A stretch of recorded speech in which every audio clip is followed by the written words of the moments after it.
कहानी का शीर्षक है चंदा। इसके लेखक हैं जयशंकर प्रसाद। चैत्र कृष्णाष्टमी का चंद्रमा अपना उज्ज्वल प्रकाश चंद्रप्रभा के निर्मल जल पर डाल रहा है। गिरिश्रेणी के तरुवर अपने रंग को छोड़कर धवलित हो रहे हैं। कलनादिनी समीर के संग धीरे धीरे बह रही है। एक शिलातल पर बैठी हुई कोलकुमारी सुरीले स्वर से दर्द दिल का ही सुनाओ प्यारे दर्द गा रही है। गीत अधूरा ही है कि अकस्मात एक कोलयुवक धीर पद संचालन करता हुआ उस रमणी के सम्मुख आकर खड़ा हो गया। उसे देखते ही रमणी की हृदयतंत्री बस उठी। रमणी बाह्य स्वर भूलकर आंतरिक स्वर से सुमधुर संगीत गाने लगी और उठकर खड़ी हो गई। प्रणय के वेग को सहन न करके वर्षावारी पूरिता स्रोतस्विनी के समान कोलकुमार के कंधकूल से रमणी ने आलिंगन किया। दोनों उसी शिला पर बैठ गए और निर्निमेष सजल नेत्रों से परस्पर अवलोकन करने लगे। युवती ने कहा, तुम कैसे आए? युवक, जैसे तुमने बुलाया। युवती हंसकर, हमने तुम्हें कब बुलाया और क्यों बुलाया? युवक, गाकर बुलाया और दर्द सुनाने के लिए। युवती दीर्घ श्वास लेकर, कैसे क्या करूं? पिता ने तो उसी से विवाह करना निश्चय किया है। युवक उत्तेजना से खड़ा होकर, तो जो कहो मैं करने के लिए प्रस्तुत हूं। युवती चंद्रप्रभा की ओर दिखाकर, बस यही शरण है। युवक, तो हमारे लिए कौन दूसरा स्थान है? युवती, मैं तो प्रस्तुत हूं। युवक, हम तुम्हारे पहले। युवती ने कहा, तो चलो। युवक ने मेघगर्जन स्वर से कहा, चलो। दोनों हाथ में हाथ मिलाकर पहाड़ी से उतरने लगे। दोनों उतरकर चंद्रप्रभा के तट पर आए और एक शिला पर खड़े हो गए। तब युवती ने कहा, अब विदा। युवक ने कहा, किससे? मैं तो तुम्हारे साथ जब तक सृष्टि रहेगी तब तक रहूंगा। इतने ही में शालवृक्ष के नीचे एक छाया दिखाई पड़ी और वह इन्हीं दोनों की ओर आती हुई दिखाई देने लगी। दोनों ने चकित होकर देखा कि एक कोल खड़ा है। उसने गंभीर स्वर से युवती से पूछा, चंदा, तू यहाँ क्यों आई? युवती, तुम पूछने वाले कौन हो? आगंतुक। युवक, मैं तुम्हारा भावी पति रामू हूं। युवती, मैं तुमसे ब्याह न करूंगी। आगंतुक युवक, फिर किससे तुम्हारा ब्याह होगा? युवती ने पहले के आए हुए युवक की ओर इंगित करके कहा, इन्हीं से। आगंतुक युवक से अब न सहा गया। घूमकर पूछा, क्यों हीरा, तुम ब्याह करोगे? हीरा, तो इसमें तुम्हारा क्या तात्पर्य है? रामू, तुम्हें इससे अलग हो जाना चाहिए। हीरा, क्यों, तुम कौन होते हो? रामू, हमारा इससे संबंध पक्का हो चुका है। हीरा, पर जिससे संबंध होने वाला है वह सहमत न हो तब? रामू, क्यों चंदा, क्या कहती हो? चंदा, मैं तुमसे ब्याह न करूंगी। रामू, तो हीरा से भी तुम ब्याह नहीं कर सकती। चंदा, क्यों?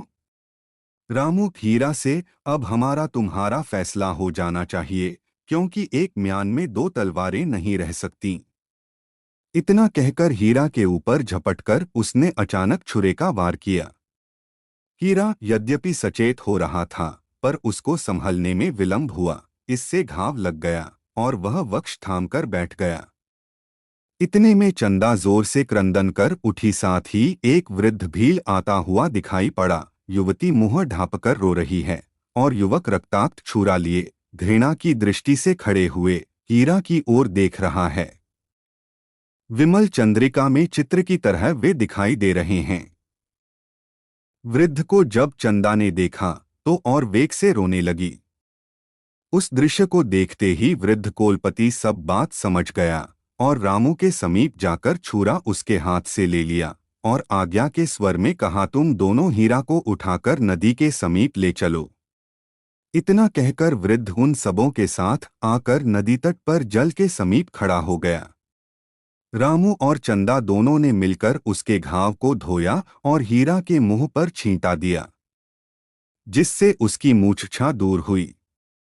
तब वृद्ध ने सब बातें हीरा से पूछीं पूछ लेने पर रामू से कहा, क्यों, यह सब ठीक है? रामू ने कहा, सब सत्य है। वृद्ध, तो तुम अब चंदा के योग्य नहीं हो, और यह छुरा भी जिसे हमने तुम्हें दिया था तुम्हारे योग्य नहीं है।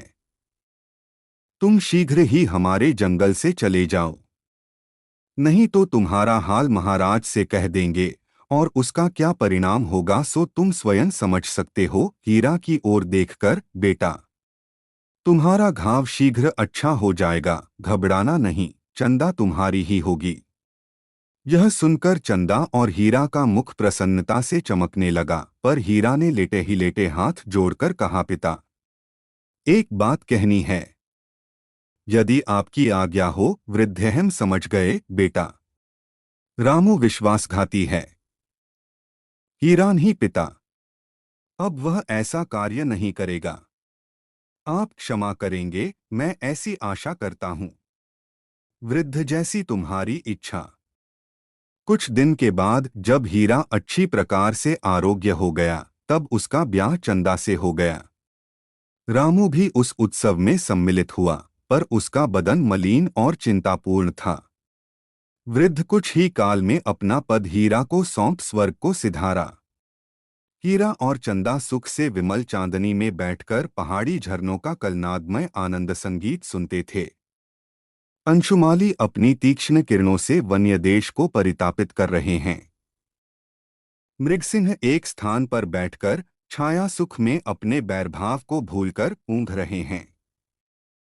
चंद्रप्रभा के तट पर पहाड़ी की एक गुहा में जहाँ की छतनार पेड़ों की छाया उष्ण वायु को भी शीतल कर देती है, हीरा और चंदा बैठे हैं।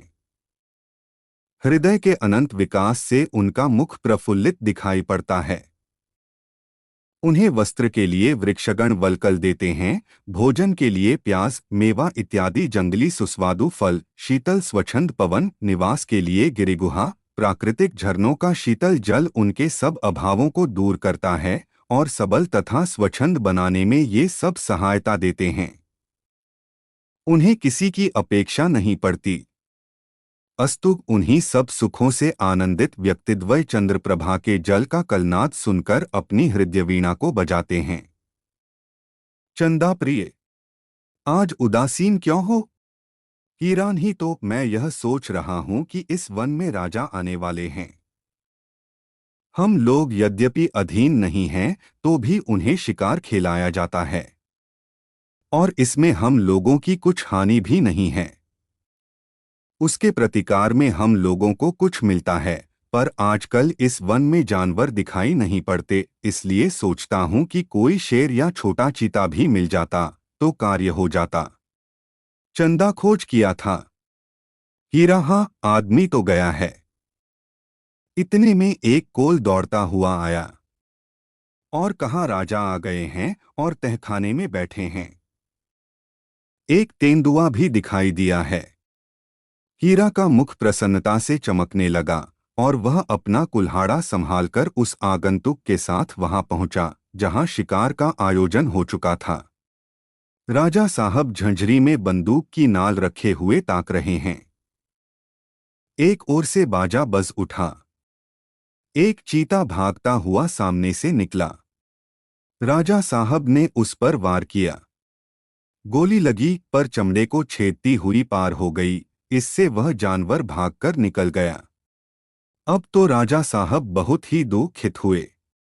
हीरा को बुलाकर कहा, क्यों जी, यह जानवर नहीं मिलेगा? उस वीर कोल ने कहा, क्यों नहीं। इतना कहकर वह उसी ओर चला। झाड़ी में जहां वह चीता घाव से व्याकुल बैठा था, वहां पहुंचकर उसने देखना आरंभ किया। क्रोध से भरा हुआ चीता उस कोल युवक को देखते ही झपटा। युवक असावधानी के कारण वार न कर सका, पर दोनों हाथों से उस भयानक जंतु की गर्दन को पकड़ लिया और उसने भी इसके कंधे पर अपने दोनों पंजों को जमा दिया। दोनों में बल प्रयोग होने लगा। थोड़ी देर में दोनों जमीन पर लेट गए। यह बात राजा साहब को विदित हुई। उन्होंने उसकी मदद के लिए कोलों को जाने की आज्ञा दी। रामू उस अवसर पर था। उसने सबके पहले जाने के लिए पैर बढ़ाया और चला। वहां जब पहुंचा तो उस दृश्य को देखकर घबरा गया और हीरा से कहा, हाथ ढीला कर, जब यह छोड़ने लगे तब गोली मारूं, नहीं तो संभव है कि तुम्ही को लग जाए। हीरान ही, तुम गोली मारो। रामू, तुम छोड़ो तो मैं वार करूं। हीरान ही, यह अच्छा नहीं होगा। रामू, तुम उसे छोड़ो, मैं अभी मारता हूं। हीरान ही, तुम वार करो। रामू, वार करने से संभव है कि उछले और तुम्हारे हाथ छूट जाए तो तुमको यह तोड़ डालेगा। हीरान ही, तुम मार लो, मेरा हाथ ढीला हुआ जाता है। रामू, तुम हठ करते हो, मानते नहीं। इतने में हीरा का हाथ कुछ बातचीत करते करते ढीला पड़ा। वह चीता उछलकर हीरा की कमर को पकड़कर तोड़ने लगा। रामू खड़ा होकर देख रहा है और पैशाचिक आकृति उस घृणित पशु के मुख पर लक्षित हो रही है और वह हंस रहा है। हीरा टूटी हुई सांस से कहने लगा, अब भी मार ले। रामू ने कहा, अब तू मर ले, तब वह भी मारा जाएगा। तूने हमारा हृदय निकाल लिया है, तूने हमारा घोर अपमान किया है, उसी का प्रतिफल है। इसे भोग। हीरा को चीता खाए डालता है। पर उसने कहा, नीच, तू जानता है कि चंदा अब तेरी होगी। कभी नहीं। तू नीच है, इस चीते से भी भयंकर जानवर है। रामू ने पैशाचिक हंसी हंसकर कहा, चंदा अब तेरी तो नहीं है, अब वह चाहे जिसकी हो। हीरा ने टूटी हुई आवाज से कहा, तुझे इस विश्वासघात का फल शीघ्र मिलेगा और चंदा फिर हमसे मिलेगी। चंदा प्यारी च। इतना उसके मुख से निकला ही था कि चीते ने उसका सिर दांतों के तले दाब लिया। रामू देखकर पैशाचिक हंसी हंस रहा था। हीरा के समाप्त हो जाने पर रामू लौट आया और झूठी बातें बनाकर राजा से कहा कि उसको हमारे जाने के पहले ही चीता ने मार लिया। राजा बहुत दुखी हुए और जंगल की सरदारी रामू को मिली। बसंत की राका चारों ओर अनूठा दृश्य दिखा रही है। चंद्रमा न मालूम किस लक्ष्य की ओर दौड़ा चला जा रहा है, कुछ पूछने से भी नहीं बताता। कुटज की कली का परिमल लिए पवन भी न मालूम कहाँ दौड़ रहा है, उसका भी कुछ समझ नहीं पड़ता। उसी तरह चंद्रप्रभा के तीर पर बैठी हुई कोलकुमारी का कोमल कंठस्वर भी किस धुन में है नहीं ज्ञात होता। अकस्मात गोली की आवाज ने उसे चौंका दिया। गाने के समय जो उसका मुख उद्वेग और करुणा से पूर्ण दिखाई पड़ता था, वह घृणा और क्रोध से रंजित हो गया और वह उठकर पुच्छमर्दिता सिंहनी के समान तनकर खड़ी हो गई और धीरे से कहा, ही समय है। ज्ञात होता है राजा इस समय शिकार खेलने पुन आ गए हैं। बस वह अपने वस्त्र को ठीक करके कोलबालक बन गई और कमर में से एक चमचमाता हुआ छुरा निकालकर चूमा। वह चांदनी में चमकने लगा। फिर वह कहने लगी, यद्यपि तुमने हीरा का रक्तपात कर लिया है, लेकिन पिता ने रामू से तुम्हें ले लिया है। अब तुम हमारे हाथ में हो, तुम्हें आज रामू का भी खून पीना होगा। इतना कहकर वह गोली के शब्द की ओर लक्ष्य करके चली। देखा कि तहखाने में राजा साहब बैठे हैं। शेर को गोली लग चुकी है और वह भाग गया है, उसका पता नहीं लग रहा है। रामू सरदार है, अतएव उसको खोजने के लिए आज्ञा हुई। वह शीघ्र ही सन्नद्ध हुआ। राजा ने कहा, कोई साथी लेते जाओ। पहले तो उसने अस्वीकार किया, पर जब एक कोल युवक स्वयं साथ चलने को तैयार हुआ तो वह नहीं भी न कर सका और सीधे जिधर शेर गया था उसी ओर चला। कोल बालक भी उसके पीछे हैं। वहां घाव से व्याकुल शेर चिंघाड़ रहा है। इसने जाते ही ललकारा। उसने तत्काल ही निकलकर वार किया।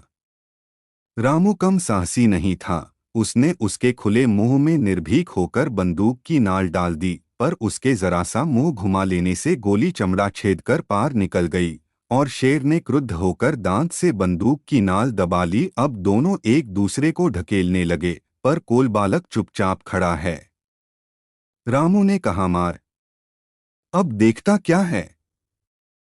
युवक, तुम इससे बहुत अच्छी तरह लड़ रहे हो, रामू मारता क्यों नहीं। युवक, इसी तरह शायद हीरा से भी लड़ाई हुई थी क्या तुम नहीं लड़ सकते? रामू, कौन? चंदा, तुम हो? शीघ्र ही मारो, नहीं तो अब यह सबल हो रहा है। चंदा ने कहा, हाँ लो मैं मारती हूँ। इसी छुरे से हमारे सामने तुमने हीरा को मारा था, यह वही छुरा है। यह तुझे दुख से निश्चय ही छुड़ावेगा। इतना कहकर चंदा ने रामू की बगल में छुरा उतार दिया। वह छटपटाया। इतने ही में शेर को मौका मिला। वह भी रामू पर टूट पड़ा और उसका इति कर आप भी वहीं गिर पड़ा। चंदा ने अपना छुरा निकाल लिया और उसको चांदनी में रंगा हुआ देखने लगी। फिर खिलखिलाकर हंसी और कहा, दर्द दिल का ही सुनाओ प्यारे। फिर हंसकर कहा, हीरा तुम देखते होगे, पर अब तो यह छुरा ही दिल की दाह सुनेगा। इतना कहकर अपनी छाती में उसे भोंक लिया और उसी जगह गिर गई और कहने लगी, हीरा हम तुमसे तुमसे मिले ही। चंद्रमा अपने मंद प्रकाश में यह सब देख रहा था।